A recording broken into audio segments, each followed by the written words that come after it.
এখন আমরা সমাধান করব অষ্টম শ্রেণীর গণিত বইয়ের অনুশীলনী 2.2 এর 11 নং প্রশ্নের। 11 নং প্রশ্নে আছে কোন শহরের বর্তমান জনসংখ্যা 64 লক্ষ, শহরটির জনসংখ্যা বৃদ্ধির হার প্রতি হাজারে 25 জন হলে 2 বছর পর ওই শহরের জনসংখ্যা কত হবে। আচ্ছা, তাহলে আমাদের এখানে কি নির্ণয় করতে বলা হয়েছে? একটা শহর আছে যেখানে বর্তমানে 64 লক্ষ মানুষ আছে, শহরটিতে 1000 জনের মধ্যে 25 জন মানুষ বৃদ্ধি পায়। তাহলে 2 বছর পর ওই শহরের জনসংখ্যা কত হবে? ওই শহরের জনসংখ্যা কি হবে? আগে 64 লক্ষ যা ছিল তা তো থাকবেই, এটার সাথে নতুন যা জন্মগ্রহণ করছে তা আমাদের কি করতে হবে? যোগ করতে হবে। তার মানে আমাদের এখান থেকে চক্রবৃদ্ধি মূলধন নির্ণয় করতে বলা হয়েছে।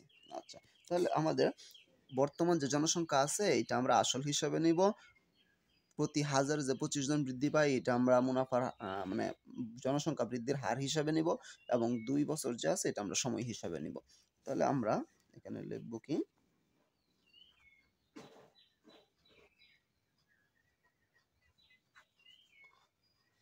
দেওয়া আছে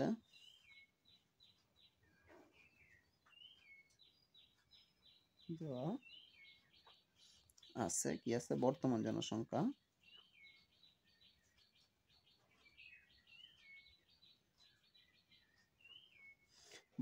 জনসংখ্যা P সমান 64 লক্ষ,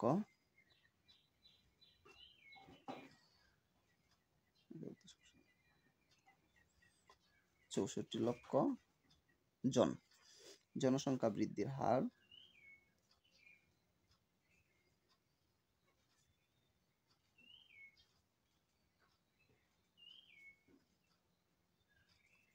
কি? আর সমান কত? 25। কিন্তু কথা হচ্ছে আমাদের যদি পার্সেন্ট থাকতো তাহলে আমরা কি করতাম? নিচে একটা 100 দিতাম। যেহেতু হাজারে বলছে সেহেতু আমাদের নিচে 1000 দিতে হবে। তাহলে 1000 যদি দ্বারা আমরা 25-কে ভাগ করি তাহলে আমাদের হয় 0.025 জন। আচ্ছা, এটা হচ্ছে আমাদের জনসংখ্যা বৃদ্ধির হার। এখন আমরা কি করব? কি দেওয়া আছে? সময় দেওয়া আছে। সময় n সমান কত বছর? 2 বছর। শেষ।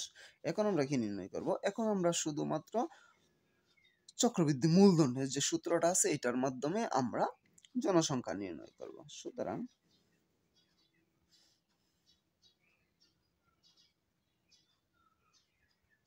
দুই বছর পর জনসংখ্যা হবে কতজন?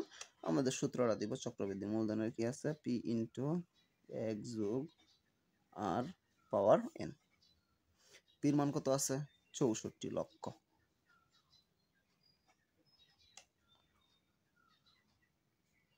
তারপর 1 যা আছে তাই যোগ আর এর মান কত আছে? 0.025।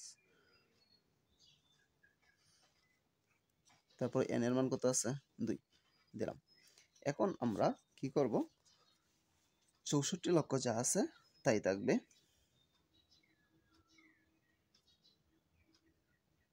তারপরে আমাদের ব্র্যাকেটের ভিতরে যে যোগটা এটা করে দিব। একের সাথে যদি 0.025 যোগ করি তাহলে কত হয়? 1.025। উপরে পাওয়ার কত? 2।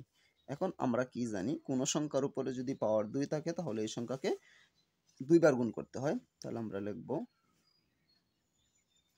64 লক্ষ গুণ 1.025 গুণ 1.025 দিলাম।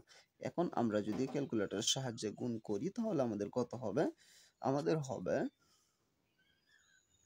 67,24,000 জন।